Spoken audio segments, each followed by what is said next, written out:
پزشک جراحن. درست. کدوم قسمت نظام سلامت جراحی کنه؟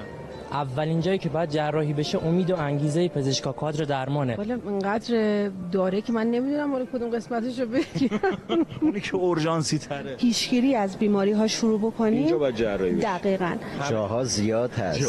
ولی ایشون استاد این کار هستن. نظام سلامت تعریفاش خیلی مهمه. بزرگترین جراحی که برای حوزه سلامت باید صورت بگیره نظام ارجاع، پرونده سلامت و پزشک خانواده است. ارادتمند یا الله، بازم شما خوبی؟ سلامت باشید. روزتون مبارک باشه. سلامت باشید. متشکرم. آقای دکتر شما یک جراح هستید. به نظرتون کدوم قسمت از نظام سلامت ما نیاز به جراحی داره؟ اورژانسی.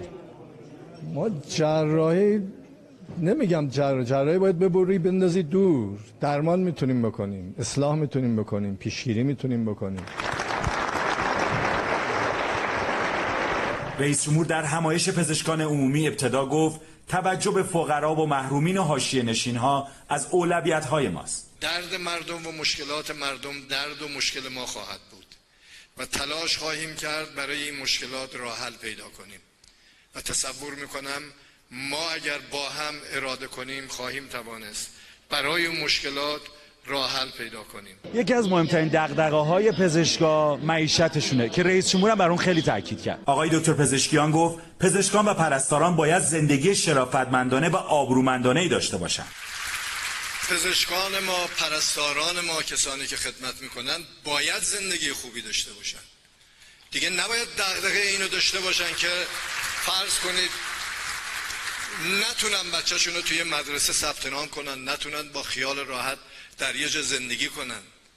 این با اون ایثار و فداکاری فرق میکنه. شما و ما اگر فکر کنیم، اگر اراده کنیم، قطعا راه پیدا میکنیم.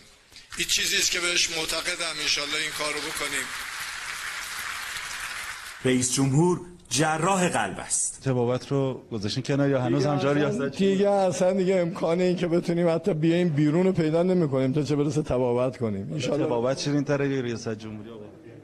طبابت شیرینیش اگر به عنوان زندگی و آزادی بگید آدم اونجا خیلی راحت تره. اینجا ما در یک به اصطلاح محترمانه محصوریم دیگه. خلاص امید دارید به این جراح رئیس جمهور؟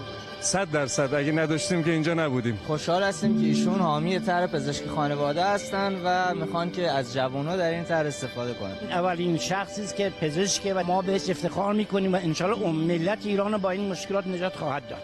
در حال حاضر بیش از 220,000 پزشک در کل کشور داریم.